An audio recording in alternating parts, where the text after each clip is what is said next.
Daily Darbar நேயர்கள் அனைவருக்கும் வணக்கம். இன்னைக்கு நம்ம பார்க்க போறது தமிழகத்திலேயே எப்பொழுதும் முக்கியமான தொகுதி. தமிழக வரலாற்றில் எடுத்தால் இந்த தொகுதியை தவிர்த்து விட்டு யாராலும் அரசியலே செய்ய முடியாது அப்படின்ற ஒரு தொகுதி தான். நேயர்களே நம்ம பார்த்திருப்போம், அரசியல் கட்சிகள் எந்த ஒரு மங்களகரமான காரியம் பண்ணணும்னாலும் இந்த தொகுதியில இருந்து தான் ஆரம்பிப்பாங்க. அண்ட் தமிழ் சினிமால இருந்து இந்த தொகுதியை பிரிச்சு பேசவே முடியாது.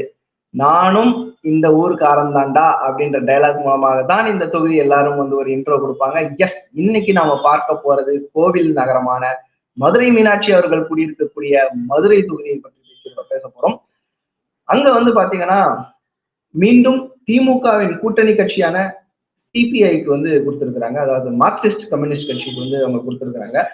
இங்க வெங்கடேசன் அவர்கள் எல்லாரும் வந்து பார்க்கும்போது ஒரு 10 எம்பி டக்குன்னு சொல்லணும் அப்படின்னு சொன்னீங்கன்னா வெங்கடேசன் அவர்களுடைய பேர் வந்து சொல்லுவாங்க. ஏன்னா அவர் கரெக்டா பண்ணாரா, தப்பா பண்ணாரா, கான்ட்ரவர்சியா பண்ணாரான்றது தவிர்த்து பார்த்தீங்கன்னாலும் அவரு கண்டினியூஸா ஏதோ ஒண்ணு பண்ணாரு அப்படின்றது நம்மளால புரிஞ்சுக்க முடியும். எய்ம்ஸ் எங்கே அப்படின்னு கேட்டதாகட்டும், இல்ல மோடிக்கு எதிராக பாராளுமன்றத்தில் முழங்கியதாகட்டும், சரியா பண்ணாரு தப்பா பண்ணாருன்றதை தாண்டி கண்டினியூஸா ஒரு எங்கேஜா இருந்த ஒரு பொலிட்டீஷியனா நம்மளால வெங்கடேசன் அவர்களை வந்து பார்க்க முடிகிறது. மதுரை ஜென்ரலாவே கம்யூனிஸ்ட் கட்சியினர் அங்க கொஞ்சம் வேலை பார்க்குறாங்க, அங்க கொஞ்சம் ஸ்ட்ராங்காவே இருக்கிறாங்க, அவங்க ஹோல்டா வச்சிருக்கிறாங்க. ஸோ அந்த வகையில மீண்டும் டிமாண்ட் பண்ணி, ஏன்னா கம்யூனிஸ்ட் கட்சிகளுக்கு வேற ஒரு தொகுதி அலாட் பண்ணியிருக்காங்க. சில கூட்டணி கட்சிகள் 2019 கூட்டணி கட்சிகள் போட்டி போட்ட இடத்தில் திமுக போட்டியிட வேண்டும் அப்படின்னு நினைத்தாலும் மதுரை தொகுதியை மீண்டும், அதுவும் முக்கியமான மதுரை தொகுதியை மீண்டும் கம்யூனிஸ்டுக்கே கொடுத்த போதே நம்ம புரிஞ்சுக்கலாம் சு வெங்கடேசன் அவர்கள் எவ்வளவு வெயிட்டா அந்த தொகுதியில் இருக்காரு அப்படின்ட்டு.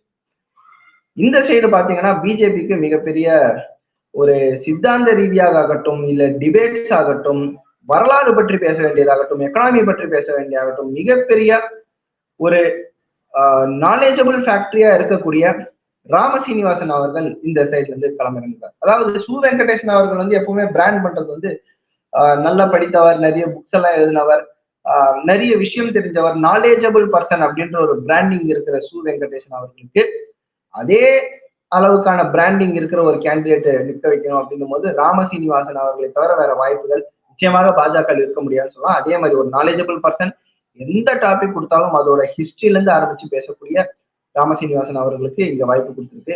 அதிமுக தான் இந்த இடத்துல ரொம்ப பரிதாபத்திற்குரிய நிலையில இருக்கு அப்படின்னு நம்மளால பார்க்க முடியும். சரவணன் அவர்களுக்கு வந்து வாய்ப்பு கொடுத்திருக்காங்க. சரவணன் அப்படி மதுரை சரவணன் அப்படின்னு சொல்லும் போதே திமுக இருந்தவர் தானே, பாஜகவுக்கு வந்தவர் தானே, பாஜக ரிசைன் பண்ணி திருப்பி திமுகவுக்கு போனவர் தானே அப்படின்ட்டு உங்களுக்குள்ளேயே நேரத்துக்கு பல இன்ட்ரோ வந்து கிடைச்சிருக்கும். எஸ், பிடிஆர் அவர்கள் விமான நிலையத்தில் வந்தபோது செருப்பு வீசிய சம்பவம் எல்லாம் நடந்துச்சு. அந்த டைம்ல வந்து பாஜகவில் சரவணன் அவர்கள் இருந்தாங்க, மிகப்பெரிய கான்ட்ரவர்சி கிரியேட்.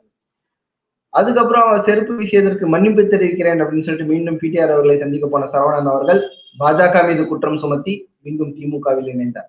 அதுக்கப்புறம் அவர் என்ன ஆனார் அப்படின்னு பல பேருக்கு தெரியாத சமயத்தில் தான் இப்போது அவர் அதிமுகவில் இருக்கிறார் என்பதும், அதிமுக சார்பாக அவருக்கு எம்பி சீட் கொடுக்கப்பட்டிருக்கிறது என்பதும் தெரிய வந்திருக்கிறது. ஸோ அதிமுகவின் நிலைமை எப்படி இருக்கிறதுன்னு நீங்க பாத்தீங்கன்னா, தன்னுடைய கட்சியில் ஆண்டாண்டு காலமாக வேலை செய்யற ஒரு கேண்டிடேட் அவங்களால எடுக்க முடியாம அந்த லோக்கல் பாலிடிக்ஸ்க்கு டஃப் கொடுக்கக்கூடிய ஒரு கேண்டிடேட்டா வேற ஒரு கட்சியில இருந்து நம்ம கட்சிக்கு வந்த கேண்டிடேட் தேடி வந்து கொடுத்துருக்காங்க. இதுவே அதிமுகவை பொறுத்த வரைக்கும் மிகப்பெரிய பின்னடைவாக இருக்கும் அப்படின்ட்டு நம்ம கள முடிவுகள் வந்து சொல்லுது.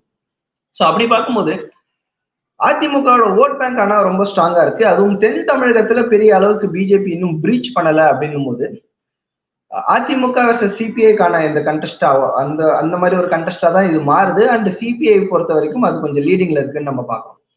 ஸோ மதுரை தொகுதியை பொறுத்த வரைக்கும் மீண்டும் கம்யூனிஸ்ட் கட்சியின் சு வெங்கடேசன் அவர்கள் மீண்டும் வெல்வதற்கான சாத்தியக்கூறுகள் இருக்கிறது. ஒருவேளை அதிமுக 2ஆம் இடம் வந்தால் பாஜக அதிமுகவை விட ஒரு குறைவான அளவு டிஃபரன்ஸ்ல ஒரு மிகப்பெரிய ஓட் ஷேர் வாங்கும் அப்படின்னு தான் நம்மளால கணிக்க முடியும். ஏன்னா அதிமுகவுக்கும் பாஜகவுக்கும் சமமான ஒரு தராசு இருக்கிறது நம்மளால பார்க்க முடியுது. குறிப்பாக ராமசீனிவாசன் அவர்கள் சமீபத்திய இன்டெலெக்சுவல் விஷயமான பேச்சுகள் ஆகட்டும், வரலாறு ஆகட்டும், டிவி டிபேட்ஸ் ஆகட்டும், மக்கள் கிட்ட வந்து கண்டினியூஸா ஒரு கனெக்டட்ல அவர் இருக்கிறத பார்க்க முடியுது. இது அவருக்கு மிகப்பெரிய பலமாக நம்மளால புரிஞ்சுக்க முடியும். ஸோ அந்த வகையில் பார்க்கும்போது இந்த தொகுதியும் மீண்டும் திமுக கூட்டணி வாசம் செல்வதற்கான வாய்ப்புகள் தான் மிக மிக அதிகமாக இருக்கிறது. சு வெங்கடேசன் மதுரை மண்ணில் வெற்றி பெறுவார், மீண்டும் வெற்றி பெறுவார் அப்படின்றதான் நம்மளுடைய களமுடிவுன்னு சொல்லுது. அடுத்த வீடியோல இன்னொரு தொகுதியை பற்றி பார்ப்போம். நன்றி.